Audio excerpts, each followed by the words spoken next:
जब तक आपके अंदर धर्म करने का भाव ना जागे, दया का भाव ना जागे, तब तक समझ लेना कि ईश्वर आपके अंदर नहीं है, दूर है अभी ईश्वर आप। वो जब भीतर आते हैं ना तो कुछ आदेश करते हैं, अब तुम ये करो, किसी की सेवा करो। और मुझे लगता है कि भागवत करा लेना इससे बड़ी कोई सेवा नहीं है, क्योंकि कितने नास्तिक आस्तिक बन जाते हैं कथा सुन करके। कितने लोग, मैं कई ऐसी माताओं को, ऐसे भाइयों को, ऐसे बुजुर्गों को जानता हूँ जो कहा करते हैं गुरुजी मैं भगवानों को मानता ही नहीं था, पर जब से कथा आपके मुख से सुनी तब से भगवान के चरणों में अपार प्रेम हो गया है। मुझे लगता है कि किसी के हृदय में भगवान के प्रति प्रेम जगा देना, इससे बड़ा भी कोई धर्म नहीं होता। यदि मैंने किसी को भोजन करा दिया तो भोजन पच जाएगा, सुबह खाएगा, शाम को फिर भूख लगेगी, शाम को खाएगा, सुबह फिर भूख लगेगी। अन्नदान बड़ा दान तो है, पर सुबह का खाया शाम को पच जाता है। पर किसी को कथा सुना करके, सुनवा करके और उसे प्रेमी बना देना भगवान का, एक बार वो प्रेमी बनेगा तो फिर वो प्रेम कभी पचेगा नहीं, वो बढ़ता रहेगा, बढ़ता रहे। इसलिए सबसे बड़ा धर्म है लोगों को ईश्वर से जोड़ देना, लोगों को भक्ति से जोड़ देना, किसी को काम देना। किसी को काम देना अलग बात है और किसी को काम सिखा देना अलग बात है। यदि भिखारी को आपने सिखा दिया कि बेटा तू भीख मत मांगा कर, ये टैलेंट मैं तुझे देता हूँ, ये योग्यता तुझे देता हूँ, तू इस योग्यता से कमा कर खाया कर, तो भीख मांगने वाला भी अब भीख मांग कर छोड़ करके और कमा के खाने। एक बार आप किसको खिलाओगे? आप किसी को खिलाओगे तो 10 दिन खिलाओगे, साल भर खिलाओगे, 10 साल खिलाओगे, पर जीवन के किसी पड़ाव में उसे अकेले रहना पड़ेगा। तो किसी को पैसा देने से अच्छा है कि किसी को योग्य बना दीजिए, टैलेंट दे दीजिए ताकि वो कमा के खा सके। ऐसे ही जब आप कथा श्रवण कराते हैं ना, तो किसी को भंडारा के द्वारा यदि प्रसाद मिल गया तो वो पच जाएगा, परंतु कथा की गंगा में एक बार वो डूब गया। और एक बार, मैं तो कई माताओं के मुंह से सुना, कल हमारी 18-19 तारीख को मेरी एक बहन आई, कहने लगी गुरुजी मेरा पूरा परिवार बिखर गया था, पति अलग, बेटा अलग, मैं अलग, सास अलग, ससुर, मतलब अशांति से भरा था। पर जब से आपकी कथा सुनी तो कथा के प्रभाव से मेरा टूटा हुआ बिखरा हुआ घर, सबके प्रति प्रेम जागा कथा के बाद, और पूरा बिखरा हुआ घर एक हो गया। मैं कई लोगों को जानता हूं, आप में से भी बहुत सारे ऐसे होंगे जिनके बिखरे हुए घर कथा की गंगा से जुड़ गए, क्योंकि कथा सिर्फ कथा नहीं है, ये ईश्वर से तो जोड़ती है, साथ में परिवार को भी जोड़ के चलने का संदेश देती है। ये टूटने नहीं देती किसी को किसी से, ये हमेशा, ये कथा जो है ना, ये सुई है, ये सुई जो होती है ना हमेशा जोड़ के चलती है, ये जोड़ती है। इसलिए हमारे भैया सुधीर जी का विचार हुआ है, इस विचार को तो मैं मानता हूं कि गोविंद की कृपा से उत्पन्न हुआ और गोविंद ही पूरा करेंगे। बोलिए बांके बिहारी। यदि आपको ईश्वर ने योग्यता दी है, धन धान्य दिया है, तो भागवत करवाने में नुकसान नहीं है। उन गरीब लोगों को भी, असहाय लोगों को भी ज्ञान मिल जाता है। कई लोग सोचते रह जाते हैं कि हम भी कथा कराएं, हम भी कथा कराएं, पर नहीं करा पाते बेचारे, कोई कारण होता है। और मैं तो कहता हूं कि अमीर लोग भी नहीं करा पाते, बहुत धनवान होकर भी कई लोग भागवत नहीं सुन पाते, नहीं करा पाते, अपने कुल को नहीं सुनवा पाते। क्यों? क्योंकि उनकी बुद्धि इस प्रकार की नहीं है, सात्विक बुद्धि नहीं होती सबकी। सतोगुण प्रधान सब लोग नहीं होते, तमोगुण प्रधान लोग हो जाते हैं, आलस्य है, तामसी हो जाते हैं लोग, क्योंकि संग गलत है। जब अच्छे लोगों की संगत करोगे तो ही अच्छा विचार आएगा, संगत ही गलत है। मैं शराबी की संगत करूं तो क्या पीने का मन होगा, गंजेड़ी की संगत करूं तो क्या पीने का मन होगा, और मैं भक्तों की संगत करूं तो क्या करने का मन होगा, भजन कीर्तन झूमने नाचने का, दर्शन करने का मन होगा। मैं तो कच्ची मिट्टी हूं, मैं तो कच्ची मिट्टी हूं। यदि मैं चिलम बनाने वाले कुम्हार के हाथ लगी तो चिलम बना देगा, घड़ा बनाने वाले के हाथ लगा तो घड़ा बना देगा, सुराही बनाने वाले के हाथ लगा तो सुराही बना देगा, खिलौने बनाने वाले के हाथ लगा तो खिलौना बना देगा। मैं तो मिट्टी ही था, संगत बदलती गई तो रूप रंग बदलता गया। संगत बदलती गई तो रूप और रंग, संगत बदलती गई तो रूप और रंग बदलता गया। मैं तो मिट्टी ही था, गंजेड़ी के हाथ लगा तो चिलम बन गया। बस हम तो मिट्टी ही हैं, जैसी संगत वैसी रंगत। कल हमने सुना कि भगवान ने बहुत बारी सी अवस्था में गोवर्धन को उठा लिया। कछु माँ राधा रानी सारे ब्रजवासी कहवे लगे, लाला तुम तो भगवान हो, क्योंकि पहाड़ को तो भगवान ही उठा सके।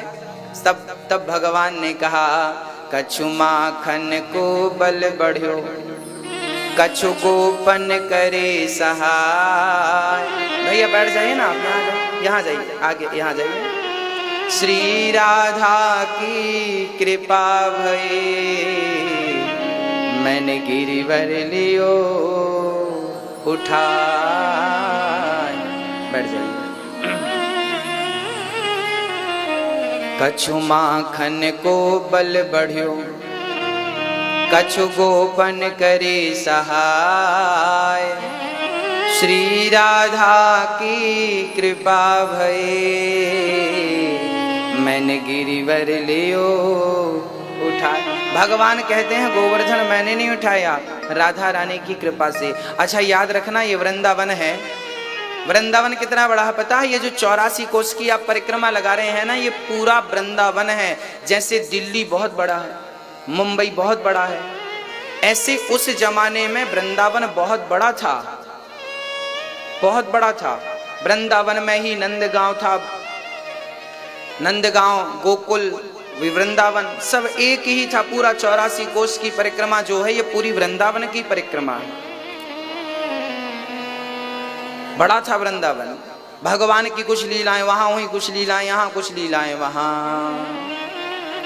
वृंदावन में राधा रानी की सरकार है।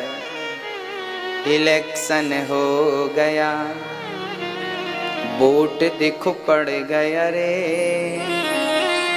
बनी राधा रानी की सरकार के झंडा गड़ गया रे। इलेक्शन हो गया, वोट देखो पड़ गया रे, बनी राधा रानी की सरकार के झंडा गड़ गया रे। झंडा गड़ गया रे, कि झंडा गड़ गया रे, कि झंडा गड़ गया रे। वृंदावन के वृक्ष को मरम न जाने कोई, डाल डाल और पात पात में राधे राधे।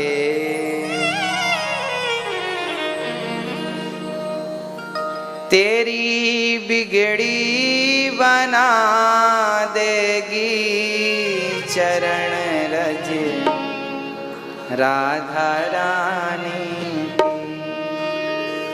सोई किस्मत जगा देगी चरण रज राधा रानी। आहा, बड़ी अद्भुत महिमा है वृंदावन की। कहते हैं यहाँ कृष्ण को जानने वाले कम है, यहाँ तो राधा ही शक्ति है, राधा ही जगत का आधार है। आप बोलो राधा राधा मत बोलो, बोलो आधार। आधार आधार आधार आधार आधार आधार आधार। राधा आधार बोलेंगे तो क्या आएगा? और राधा बोलेंगे तो राधा राधा राधा राधा राधा राधा। राधा बोलेंगे तो आधार, आधार बोलेंगे तो राधा, क्योंकि राधा ही आधार है संसार का, इसलिए राधा। तेरी बिगड़ी बना देगी। कल बरसाने गए थे ना आप लोग, दर्शन हुआ कि नहीं? राधा राधा रानी का दर्शन किया ना आपने? राधा रानी की जन्म स्थली भी हम लोग एक दिन गए थे, जिस गांव में राधा जी ने जन्म लिया था। कौन सा गांव था वो?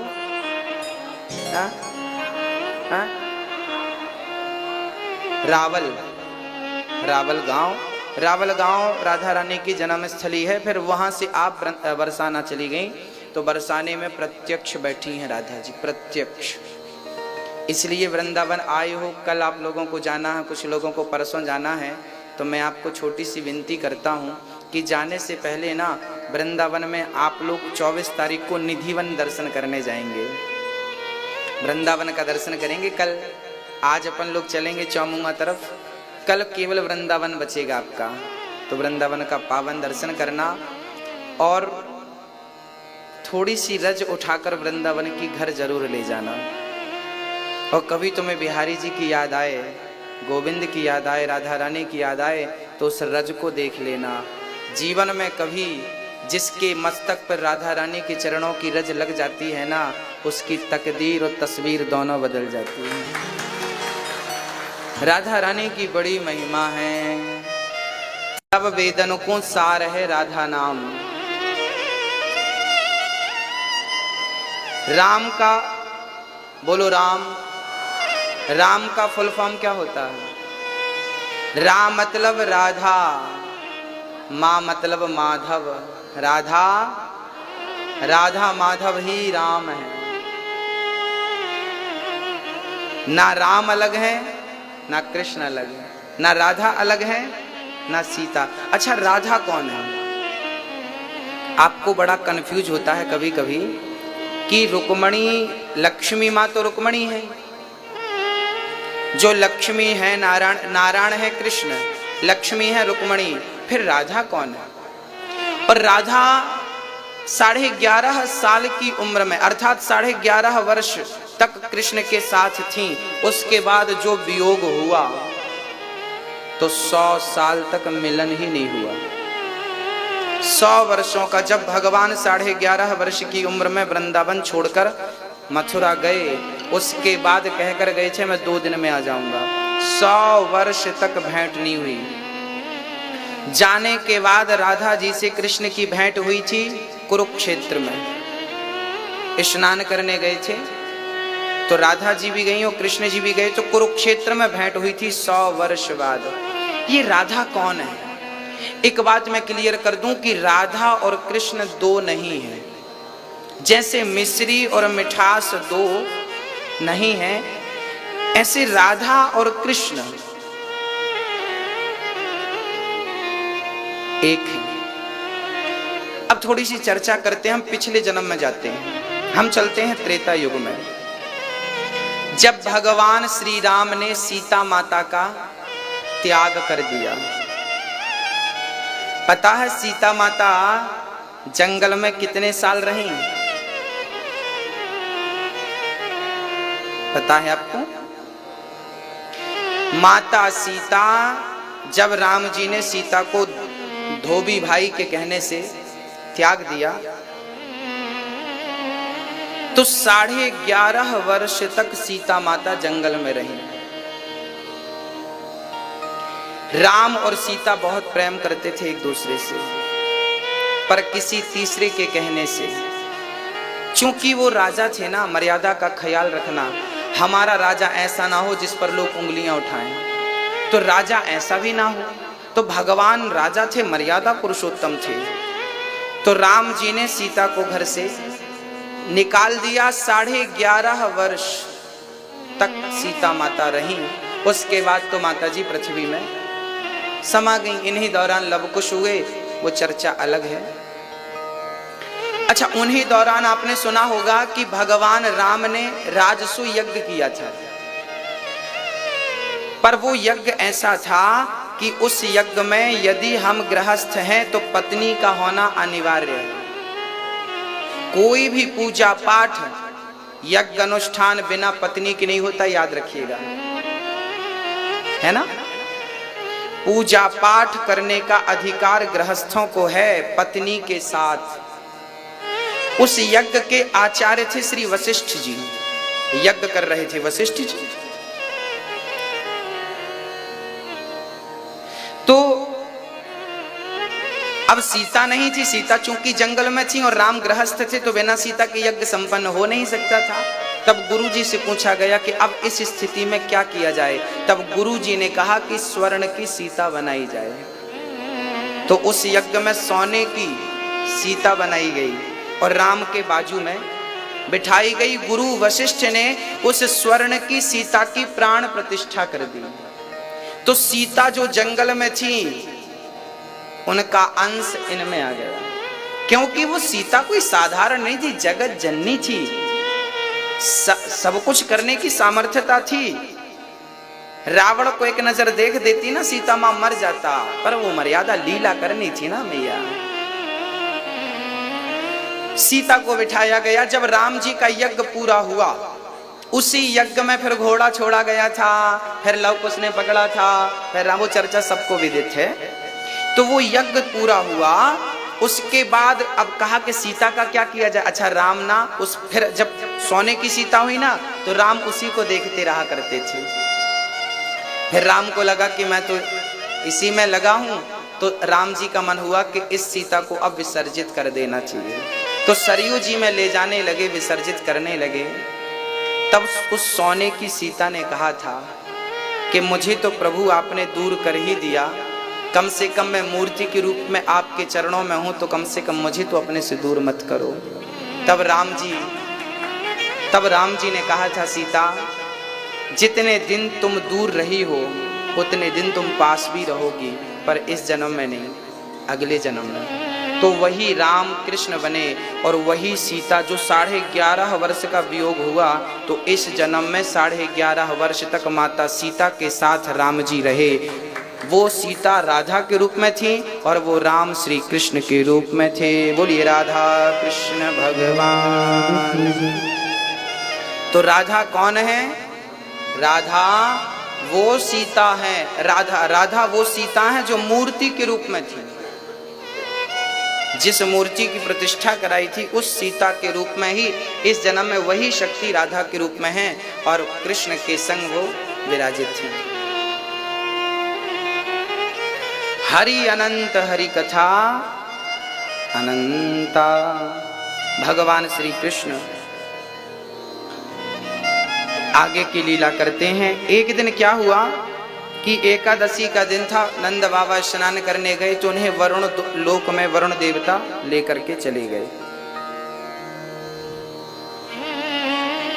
जब वरुण लोक में गए तो वहां पर बड़ी व्यवस्थाएं थी। यशोदा बोली, बेटा तेरे बाबा को पतो ना है। तब भगवान श्री कृष्ण वरुण देवता के पास गए, नंद बाबा को लेकर आए। उसके पश्चात ब्रजवासियों ने कहा, लाला तू भगवान है, कंफर्म हो गया, हमें अपने बैकुंठ को दर्शन कराओ। तब बैकुंठ का दर्शन कराया भगवान ने सारे ब्रजवासियों को। ब्रजवासियों ने कहा कि ब्रह्म कुंड में लगाओ गोता। वृंदावन में रंगनाथ मंदिर के पास ही ब्रह्म कुंड है, जिसमें डुबकी लगाने के बाद सारे ब्रजवासी चले गए थे बैकुंठ। और बैकुंठ में वहां पर कहा था कि प्रभु हमें तेरे बैकुंठ ना चाहिए, तेरे बैकुंठ से लाख गुणों अच्छो तो वृंदावन है। वृंदावन की महिमा प्यारे कोई ना जाने, प्रेम नगरिया मनमोहन की प्रेमी पहचाने। वृंदावन की महिमा सबसे निराली है, सबसे अद्भुत है महिमा वृंदावन की। इसलिए ब्रज का रसिक भक्त कहता है कि हे प्रभु मुझे नाली का पानी पीना पड़े तो पी लूं, भक्तों का जूठन खाना पड़े तो खा लूं, पर वृंदावन कभी छोड़ के ना जाना पड़े। ये कहते हैं रसिक भक्त। ये वृंदावन भगवान का हृदय है, प्रत्यक्ष हृदय है। एक बार तीर्थों का राजा बनाया गया प्रयाग को। प्रयागराज में सारे तीर्थ स्नान करने गए। जब कुंभ आया, सिंहस्थ आया, पर वृंदावन ब्रज 84 नहीं गया, ब्रज 84 कोस नहीं गया, वृंदावन नहीं गया। तो प्रयागराज ने भगवान से शिकायत कर दी, प्रभु सब तो आए हैं हाजिरी लगाने पर वृंदावन नहीं आया। तो भगवान ने कहा था, प्रयागराज जी मैंने आपको तीर्थों का राजा बनाया है, अपने घर का राजा नहीं बनाया। ये वृंदावन तीर्थ नहीं है, ये तो मेरा। चर्चा तो ये भी मिलती है कि एक बार प्रयागराज को अहंकार आ गया था कि वृंदावन क्यों नहीं आया, क्यों नहीं आया। तब कहा जाता है कि प्रयागराज को कोढ़ हो गया था, कोढ़। कोढ़ का रोग। अब प्रयागराज बोले कि प्रभु मैं कोढ़ का रोग हो गया है, अब बताओ कैसे छूटेगा। तब भगवान ने कहा कि तुम अहंकारी हो गए थे, जाओ ब्रजवासी जहां पे दीर्घ शंका करते हैं वहां जाके तुम लोटो, ब्रजवासियों की दीर्घ शंका में लोटोगे तब जाके तुम्हारे कोढ़ का रोग ठीक होगा। तो अहंकार मान मर्दन दूर किया था भगवान। ये वृंदावन है, यहाँ का नाली का कीड़ा भी कहते हैं, शास्त्रों में उल्लेख है कि यहाँ वृंदावन की भूमि में ब्रज 84 कोष के अंदर जो कीड़े मकोड़े होते हैं वो भी पुण्यात्मा होते हैं, क्योंकि उन्हें ब्रज का वास मिला। बोलिए वृंदावन विहारी लाल। ये ईश्वर का हृदय है। आज शरद पूर्णिमा की रात्रि थी, भगवान का मन हुआ है रास करने का। आज बड़े सुंदर प्रसंग की ओर हम आपको ले चलते हैं। भगवान पिता रात्रि शरदोत्फुल्ल मल्लिका वीक्षरन्तुं मनश्चक्रे योगमायामुपाश्रितः। आज शरद पूर्णिमा की रात को भगवान ने यमुना के पुलिन तट पर खड़े होकर जो बंसी बजाई, गजब के बांसुरी बजते हैं वृंदावन बसैया के। करो तारीफ मुरली के या मुरली के बजैया की। जहाँ चलता ना काम तीर और कमानों से, वहाँ बातें होती मुरली की तानों से। ऐ शाम तेरी बंसी पागल कर जाती, मुस्कान तेरी मोहन घायल कर जाती। कितनी सुंदर मुस्कान, कितनी सुंदर ठाकुर की बांसुरी है। आज गोपियां अपने अपने काम में बिजी थी, सारी गोपियां काम कर रही थी। निशम्य गीतम तदनंग वर्धनम ब्रजश्रियः कृष्ण गृहीत मानसा। सारी गोपियां जब भगवान का ये सुंदर सा गीत बांसुरी की तान सुनी तो दोहन्त्योभिययुः काश्चित् दोहम हित्वा समुत्सुका। एक सखी गाय दोह रही थी और जैसे ही वंशी की तान सुनाई पड़ी, गाय छोड़ दिया, दूध छोड़ दिया और कृष्ण से मिलने को चल पड़ी। गोपियों की इतनी उत्कंठा थी कृष्ण से मिलने के लिए कि वो कृष्ण से नजर हटाती ही नहीं थी। आज यमुना के पुलिन तट पर जब बंसी बजी तो सारी गोपियां अपने काम पे बिजी थी। आज गोपियों ने कृष्ण को याद नहीं किया, आज कृष्ण ने गोपियों को याद कर लिया। जब हम उसको याद करते हैं और कभी हम भूल जाते हैं तो वो हमें याद करता है। मैं रोज तेरे घर जाता हूँ, कभी तुम भी मेरे घर आया करो। मैं रोज तेरे दर जाता हूँ, कभी तुम भी मेरे घर आया करो। मंदिर में रहते हो भगवन, कभी बाहर भी आया जाया करो। मैं रोज तेरे दर आता हूँ, कभी तुम भी मेरे घर आया करो। आज गोपियां भगवान के स्मरण में काम करते हुए वो चिंतन कर रही थी। वंशी सुनाई पड़ी, दूध छोड़ दिया। एक सखी बच्चे को स्तन पान करा रही थी, बच्चे को छोड़ करके और श्री कृष्ण से मिलने के लिए चल पड़ी। आपके अंदर मिलन की उत्कंठा कितनी है ना? जितनी प्रबल उत्कंठा होगी उतने जल्दी गोविंद मिलेगा। भगवान भक्ति भाव से नहीं, मिलन की उत्कंठा। बस ना मिलो तो प्राण निकल जाए, ये स्थिति हो। एक मोची था, जूता सिलता था। नारद जी वहां से निकले, पूछा प्रभु क्या मुझे कभी भगवान का दर्शन होगा? नारद जी कहते हैं मैं अभी पूछ कर आता हूं। नारद जी गए, कहा मोची ने कहा है कि आप उसे दर्शन कब दोगे? भगवान ने कहा जाओ, पीपल के पेड़ में जितने पत्ते हैं उतने जन्मों के बाद में इस मोची को दर्शन दूंगा। नारद जी आए, मोची से कहा मोची भगवान ने कहा है कि इस पीपल के पेड़ में जितने पत्ते हैं उतने जन्मों बाद मिलेंगे। मोची हिम्मत नहीं हारा, बड़ा प्रसन्न हुआ, पेड़ पर चढ़ता उतरता नाचने लगा। नारद जी बोले क्यों नाच रहा है? बोले इतने समय बाद ही सही, कम से कम भगवान को याद तो है कि किसी भक्त को जाकर दर्शन देना है। कितने जन्म लगेंगे मुझे नहीं पता, कम से कम उन्हें याद है, इस बात की खुशी है। अब वो पेड़ पर चढ़ता उतरता पांव फिसला तो नीचे गिरने लगा। भगवान ने प्रकट होकर गोद में धारण कर लिया। नारद जी ने कहा प्रभु आपने कहा था कई जन्मों बाद मिलेंगे और इसी जन्म में मिल गया, आप मिल गए क्यों? तब भगवान ने कहा क्या बताऊं नारद जी, इसकी जो उत्कंठा पहले थी यदि वही रफ्तार होती तो कई जन्म लग जाते, पर इसके अंदर मिलन की उत्कंठा इतनी प्रबल हुई कि जैसे चुंबक लोहे को अपनी ओर आकर्षित करती है, ऐसे भक्त की उत्कंठा भगवान को अपनी ओर खींच लेती है। वो आता नहीं है, भक्त का प्रेम बुलाता है। अच्छा बच्चा छोटा सा जब रोता है ना तो माँ काम करती है और काम करते करते देखती है, क्योंकि रोता क्या है, क्योंकि रोने के भी 2-3 ढंग होते हैं। कई बच्चे बड़े होशियार होते हैं,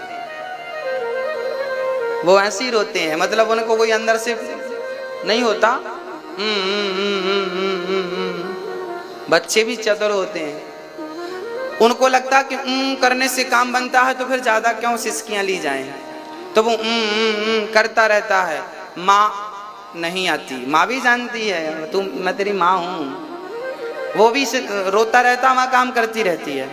फिर अब वो रोने की रफ्तार, फिर वो रोता है और फिर वो जब आखिरी तीसरा स्टेप जब लेता है, चीखता है और रोता है, बड़ी देर तक उसकी श्वास अवरुद्ध हो जाती है, आंखों से अश्रु बहने लगते हैं, तब माँ दौड़ करके धारण कर लेती है। बस ये स्थिति हमारी भी होनी चाहिए। हम लोग आरती पूजा करते हैं, ये हमारी आरती पूजा ये वाला है। जब हम थोड़ा और रोते हैं, कभी कभी आपकी आंखों में आंसू आते हैं प्रेम के, ये दूसरा वाला रोना है। और जब प्रबल तीसरा स्टेप जब आप लोगे, कन्हैया अब तुझे देखना ही है, बस तेरे सिवा। जब बच्चा रोता है ना तो फिर उसको खिलौना दो, वो फेंक देता है, फिर उसको पैसा दो, फेंक देता, फिर उसे क्या चाहिए, केवल क्या चाहिए उसे? फिर किसी और की गोद, प्रधानमंत्री की गोद भी, राष्ट्रपति की गोद भी, किसकी गोद? उसे सिर्फ माँ चाहिए। जब जैसे बेटा खिलौना, पैसा, टॉफी, पहले तो बच्चा टॉफी से करता हो ना तो टॉफी पकड़ा दो, चुप हो जाता है। दूसरा स्टॉप हो तो उसको फिर खिलौने वगैरह दे दो, चुप हो जा। पर तीसरा जब रोना रोता है, वो प्रबल रोता है ना, फिर वो कुछ नहीं, टॉफी खिलौने कुछ नहीं लेता, किसी की गोद में नहीं जाता, वो सिर्फ माँ को चाहता है। बस वही स्थिति जिस दिन आपकी हो, ना पद ना प्रतिष्ठा, ना धन ना दौलत, ना पत्नी ना परिवार, जब किसी की चाह ना रहकर केवल कृष्ण की चाह रहेगी, बस वही है कि ईश्वर को आप प्राप्त कर लेंगे। वो प्रबल चाह होनी चाहिए, वो प्रबल उत्कंठा होनी चाहिए मिलन की। वो उत्कंठा हमारी जागती नहीं, भगवान मिलता नहीं। बिना उत्कंठा के प्राप्त नहीं किया जा सकता, याद रखिएगा। सारी गोपियां पहुंच गईं, भगवान ने सबका स्वागत किया। स्वागतम वो महाभागः प्रियम किम करवाणि वः ब्रजस्या नामयं कश्चित् ब्रूता गमन कारणम्। स्वागतम वो महाभागः, स्वागत है गोपियों का, भगवान ने स्वागत किया। आओ ये बताओ कि तुम इतनी रात को, अब देखिए भगवान ना परीक्षा ले रहे हैं। भगवान परीक्षा ले रहे हैं कि ये बताओ इतनी रात को तुम यहाँ क्यों आई हो। गोपियां बोली कन्हैया पहले तो आपने हमें बुला लिया, आपने ही हमें बुलाया और आप हमसे कह रहे हो कि क्यों आई हो। अरे आपने ही बंसी बजा के हमें बुलाया था। भगवान बोले मैंने आपको नहीं बुलाया, मैं तो बांसुरी बजा रहा था। अब सखियां तो पांव के अंगूठे से पृथ्वी को खोदने लगी और भगवान बोले क्या कर रही हो। बोले गड्ढा खोद रही हैं। क्या करोगी। बोले गड्ढे में डूब कर मर जाएंगे। भगवान बोले तो पांव के अंगूठे से कब तक खोदेगा, तगाड़ी फावड़ा ले आऊं, जल्दी खोदेगा। गोपियां बोली जल्दी नहीं मरना, तुम्हें देखते देखते धीरे धीरे प्राण निकालने हैं, एकदम से मरने से क्या फायदा। आपका दर्शन करते करते अब भगवान ने उपदेश दिया यहाँ पर, धीरज धर्म मित्र अरु नारी, आपत काल परखिए चारी। भगवान ने यहाँ उपदेश किया है कि नारी को कभी भी अपने पति का परित्याग नहीं करना चाहिए, पति कैसा भी हो। पति अंधा हो, लंगड़ा हो, बहरा हो, काना हो, रोगी हो, निरोगी हो, कभी भी नारी को अपने पति का क्या नहीं करना चाहिए, त्याग नहीं करना चाहिए।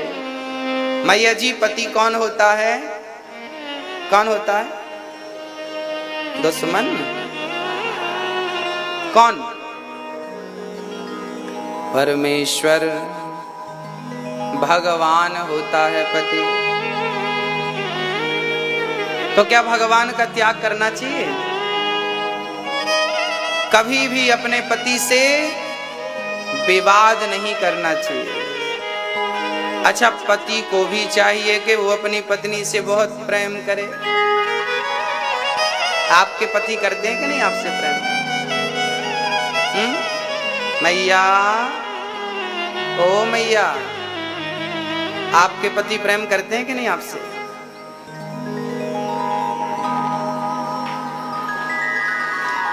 कौन सा वाला समझूं।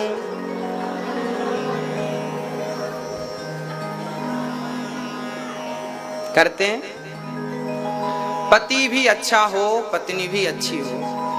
अच्छा कभी कभी ना गृहस्थ जीवन में यदि पत्नी अच्छी नहीं मिली या पति अच्छा नहीं मिला तो पूरी जिंदगी नरक सी हो जाती है।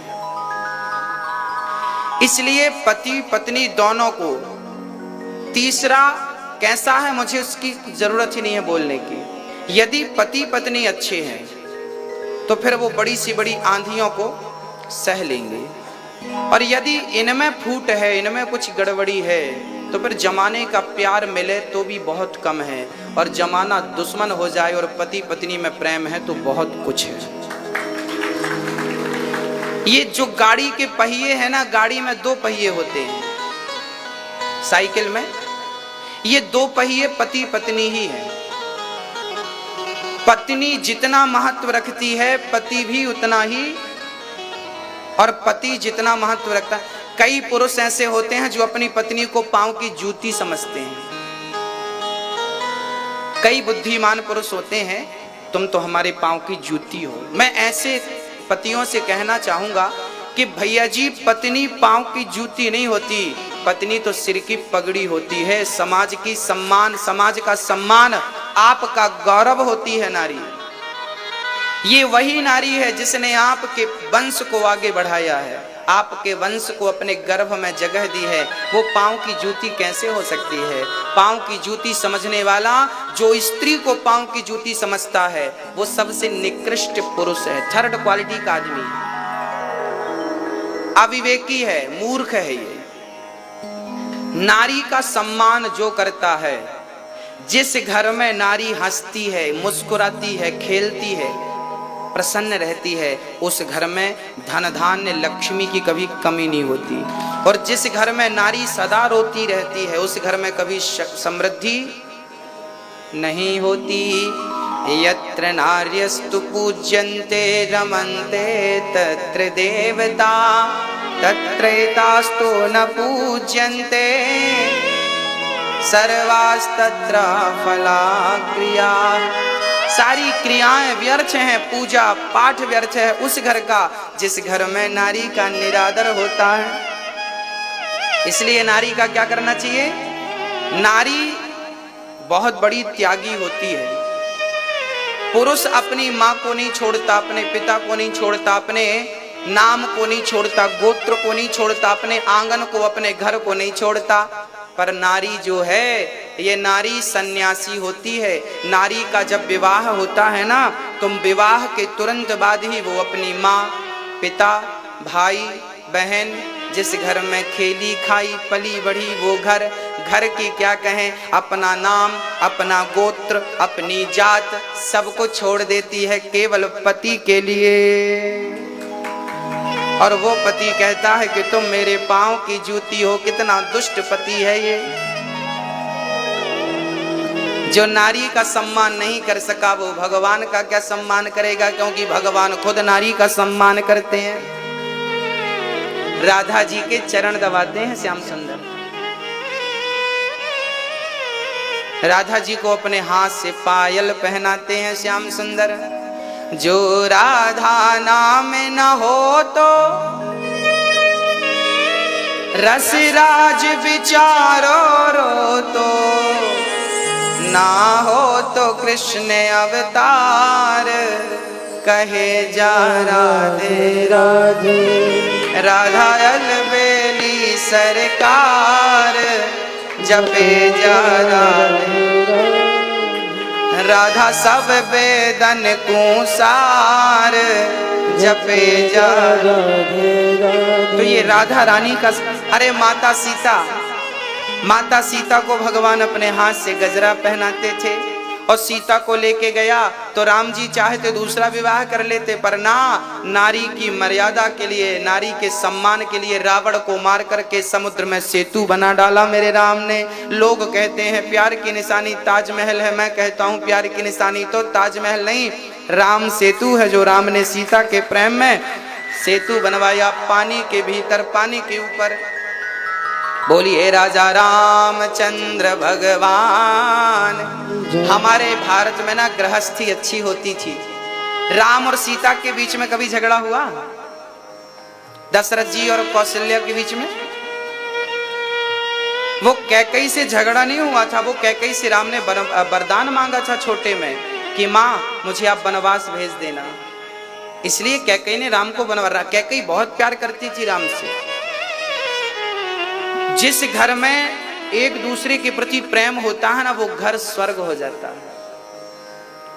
बड़ा भाई छोटे भाई के बच्चों के लिए कपड़े ले जाए, छोटा भाई बड़े भाई के बच्चों के लिए कपड़ा ले जाए, छोटा भाई बड़े भाई के लिए कपड़ा ले, बड़ा भाई छोटे भाई के लिए। हमेशा आप अपने लिए शॉपिंग ना करें। सोचिए, एक बार विचार करिए कि छोटा भाई बड़े भाई के लिए शॉपिंग करे और बड़ा भाई छोटे भाई के लिए शॉपिंग करे, देवरानी जिठानी के लिए शॉपिंग करे और जिठानी देवरानी के लिए शॉपिंग करे, और दोनों जिठानी देवरानी मिलके सास ससुर की शॉपिंग करें। वो घर घर है क्या? अरे वो स्वर्ग है। जहां सुमति तहां संपत्ति नाना, जहां कुमति तहां विपत्ति निदाना। जिस घर में एकता होती है, सुमति होती है, पति पत्नी, कभी कभी ना पुरुष अकड़ू होता, कभी कभी नहीं, अक्सर पुरुष अकड़ू होते हैं, अधिकांश। ये पुरुष कभी कभी गलती करता है ना, पर सॉरी नहीं बोलता। अरे भाई, उसको लगता मैं पत्नी से सॉरी बोलूं, क्योंकि वो जूती समझता है ना। अरे भाई, गलती सबसे होती है, कभी कभी हमारी गलती नहीं होती, फिर भी सॉरी बोल करके बात खत्म करो ना भाई, कितना आगे बढ़ाओ। कई लोग ना एक साथ रहते हैं पर बोलते नहीं, वो पति पत्नी से नहीं बोल रही है, पत्नी पति से नहीं बोल, सास जेठानी और सास बहू से बोल चाल बंद, एक घर में रहते, एक चूल्हे पे खाते हैं, फिर भी देखते नहीं ये घर है कि नरक है, मर जाओ डूब के। हा? बोलने में घट क्या रहा तुम्हारा भाई? और छोटे बन क्यों नहीं? आप लोगों के घर में अक्सर झगड़ा इस बात का होता, मैं क्यों झुकूं, मैं क्यों। अरे भैया, झुकने पे तुम छोटे हो रहे हो क्या? झुक जाओ ना। गलती भले नहीं है तुम्हारी, झुक के रिश्ते बचाओ, समय कम है, मर जाओगे बाद में रोने बैठोगे। आज सास से बात नहीं करती बहू, मर जाएगी ना सास तो रोएगी बहू। अब क्यों रो रही हो तुम, क्यों नाटक कर रही हो?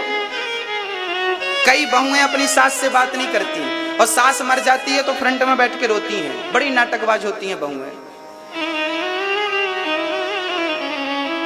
बातचीत करो भाई, प्यार से रहो। लड़ाई झगड़ा होना चाहिए परंतु बोलचाल बंद नहीं होना चाहिए। यदि बोलचाल बंद हो गया तो सुलह के सारे दरवाजे बंद हो जाएंगे, फिर एकीकरण नहीं होगा, फिर आपकी दूरियां बढ़ती जाएंगी। इसलिए जहां सुमति शास्त्रों में ना आप लोगों के बारे में लिखा है, गृहस्थों के बारे में, कि आप लोग भी प्यार से रहा करो।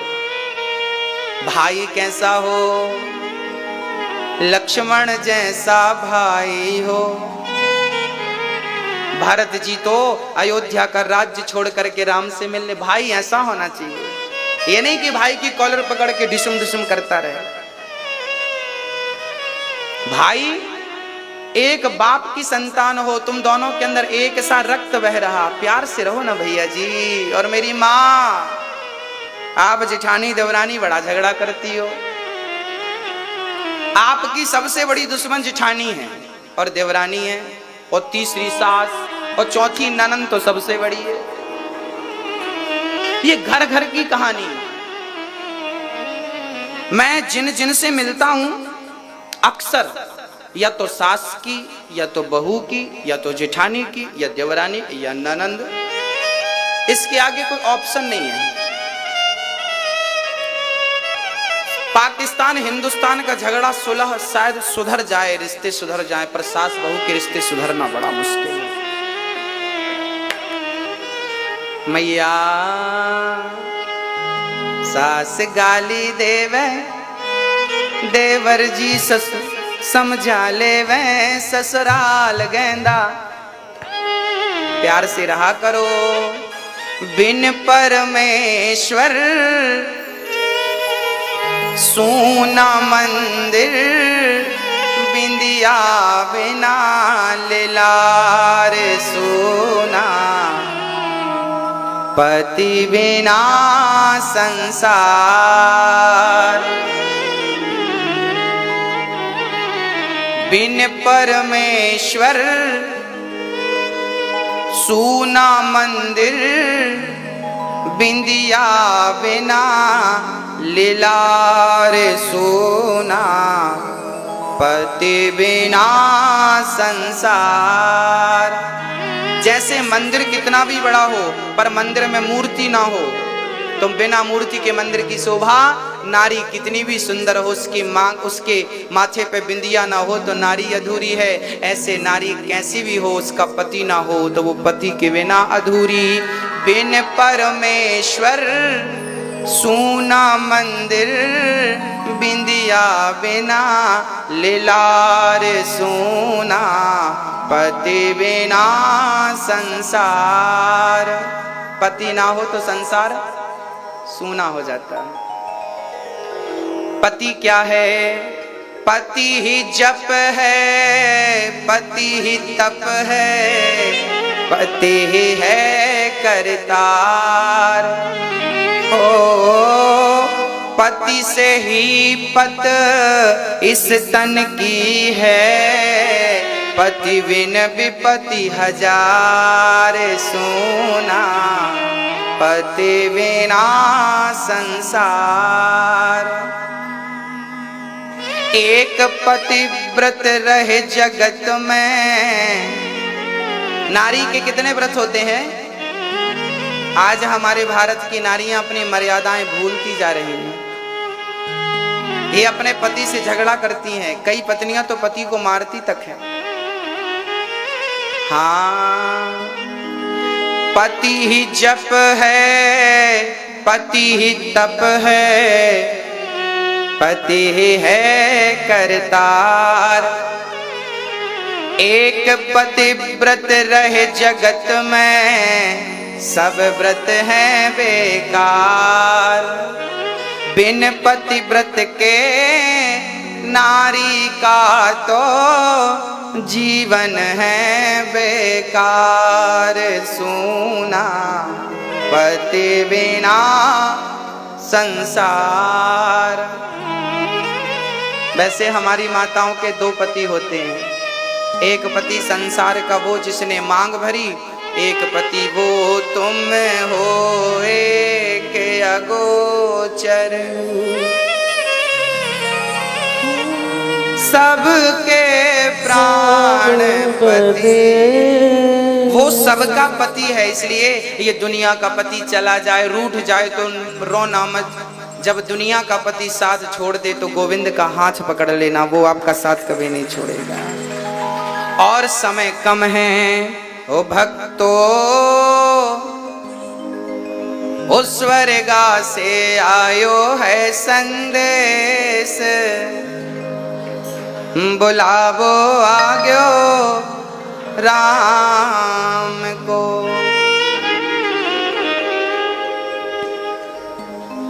देखिए किसका बुलावा आ जाए कोई नहीं जानता, इसलिए जो जिंदगी ईश्वर ने दी है बहुत प्यार से, हाँ कल हो ना हो आपका मेरा कोई, इसलिए जो आज है आज को अच्छा करो, प्यार से रहो, मिलजुल के रहो। क्या रखा है झगड़े में, भूल जाओ कल की बातें कि हमने आपको गाली दी थी, आपने हमें, हो गई बातें, रात गई बात गई। याद रखोगे समय ईश्वर ना प्रकृति परिवर्तनशील है, फोड़ा हो जाता है ना तो दिन 10 दिन 15 दिन में ठीक हो जाता, होता कि नहीं? महीने भर में तो घाव पता नहीं चलता कहाँ था। तो ईश्वर ने आपको परिवर्तनशील बना, भूल जाओ ये घाव हुआ था ना, शरीर ने उस घाव को भुला दिया, तो आप भी बात भूल जाओ ना, याद क्यों करते हैं? एक भजन सुनाता हूँ, इस भजन में कोई नाचेगा नहीं, केवल सुनेंगे और मेरी बात को हृदयांगम करेंगे। ओ भक्तों स्वर्गा से आयो है संदेश, बुलावो आग्यो राम को। ओ भक्तों स्वर्गा से आयो है संदेश, बुलावो आग्यो राम को। ओ भक्तों स्वर्गा से आयो है संदेश, बुलावो आग्यो राम को। ओ बुलावो आग्यो राम को। ओ बुलावो आग्यो राम को। ओ भक्तों स्वर्गा से आयो है संदेश, बुलावो आग्यो राम को। ओ भक्तों स्वर्गा से आयो है संदेश, बुलावो आग्यो राम को। पहला बुलावा पिताजी का आ गया। जब आपके पिताजी जाने लगे, यमराज बोले चलो आपका वक्त पूरा हो गया, समय पूरा हुआ, चलिए। समय पूरा होने के बाद एक भी श्वास आपको एक्स्ट्रा नहीं मिलने वाली। पिताजी जाने लगे तो पिता ने अपने यमराज जी से कहा, यमराज जी हमें 1 मिनट का वक्त दीजिए, हम अपने पुत्र से कुछ कहना चाहते हैं। एक बाप जब मरने लगा तो अपने बेटे से क्या कह के गया? पिता ने कहा 1 मिनट की मोहलत दे दो, करूं बेटा से बात। 1 मिनट की मोहलत दे दो, करूं बेटा से बात। ओ 1 मिनट की मोहलत दे दो। ये 1 मिनट किन से मांग रहे हैं? यमराज से। हे यमराज जी हमें 1 मिनट का टाइम दे दो, मैं अपने बेटे से कुछ बात कर लूं। उस पिता के 2 बेटे थे, दोनों बेटों को बुलाया और पिता ने कहा बेटा मेरा टाइम पूरा हो गया, पर जाते जाते मुझे एक वचन दो, वादा करो। बेटों ने कहा पिताजी आप आखिरी समय जो कहेंगे मैं मानूंगा। तो पिता ने कहा बेटा भाई भाई प्रेम से रहना, मेरी यही इच्छा है कि तुम भाई भाई प्रेम से रहना। जाना है सबको उसके पास, बुलावो आग्यो राम को। हो भाई भाई प्रेम से रहना, जाना है सबको उसके पास, बुलावो आग्यो राम को। भाई भाई झगड़ा मत करना। तुम्हारा बूढ़ा बाप यही इच्छा रखता है आखिरी समय कि तुम दोनों भाई, कोई माँ बाप नहीं चाहते कि मेरे बच्चे आपस में, यदि आप नहीं चाहते कि आपके बच्चे झगड़ा ना करें तो मैं आपसे प्रार्थना करता हूं आप भी अपने भाई से झगड़ा ना करें, प्यार से रहिए। बचपन को याद करिए, जब आप लोग एक थाली में खाते थे, उसके वस्त्र को आप पहन लेते थे, आपके वस्त्र को वो पहन लेता था, एक साथ सोया करते थे, एक साथ खेला करते थे। आज बड़े होकर तुम इतने समझदार हो गए कि अपने भाई कोई भाई नहीं समझा, आपस में झगड़ा ना। पिताजी चले गए, बच्चों ने वचन दिया कि पिताजी हम कभी झगड़ा, आज आप वचन दीजिए वृंदावन में कि आप कभी अपने भाई से झगड़ा नहीं करेंगे, कभी अपनी जेठानी से और देवरानी से झगड़ा नहीं करेंगे। दोनों हाथ उठाकर मुझे बता दो कौन कौन नहीं करेगा। 1 मिनट की मोहलत दे दो, करूं बहू से बात। 1 मिनट की मोहलत दे दो, करूं बहू से बात। ओ 1 मिनट की मोहलत दे दो, करूं बहू से बात। 1 मिनट की मोहलत दे दो, करूं बहू से बात। सास जाने लगी, आपकी सास जा रही है, देखो क्या कह रही है सास। जिनकी सास चली गई समझना कि आपकी सास मेरे द्वारा ये बात कह रही है, और जिनकी सास जिंदा है जब आपकी सास जाएगी तो यही कह कर जाएगी कि 1 मिनट की मोहलत दे दो। हे यमराज जी 1 मिनट का टाइम, 1 मिनट की मोहलत दे दो, करूं बहू से बात। क्या बात कर रही है सास? अरे मैं तुम्हारो धर्म निभा दी, मैं तुम्हारो धर्म निभा दी, बांध के रखियो ये परिवार, बुलावो आग्यो राम को। हो मैं तुम्हारो धर्म निभा दी, बांध के रखियो ये परिवार, बुलावो आग्यो राम को। ओ बुलावो आग्यो राम को। हो बुलावो आग्यो राम को। ओ भक्तो स्वर्गा से आयो है संदेश, बुलावो आग्यो राम को। हो भगतो स्वर्ग से आयो है संदेश, बुलावो आग्यो राम को। सास चली गई, क्या कह कर गई कि मैंने अपना धर्म निभा दिया, अब इस परिवार की अखंडता एकता आपके हाथ है। जेठानी को समझदार होना चाहिए, यदि जेठानी समझदार नहीं है तो देवरानी को अपनी समझदारी का परिचय देना चाहिए। घर परिवार में एक भी समझदार यदि होगा तो वो घर कभी टूटेगा नहीं, बिखरेगा नहीं, और सारे मूर्ख होंगे, मूर्खों के कारण घर टूटता है। जबरदस्ती बात विवाद करते हो आप लोग। जेठानी हमेशा चाहती है कि सारा काम देवरानी करे, देवरानी अपेक्षा रखती है कि कुछ मैं करूं तो कुछ तुम कर लो। जेठानी को लगता है मैं बड़ी हूं, मैं क्यों करूं। याद रखना मेरी बहन, बड़ा वो नहीं होता जो अपने छोटों को काम पे लगा दे।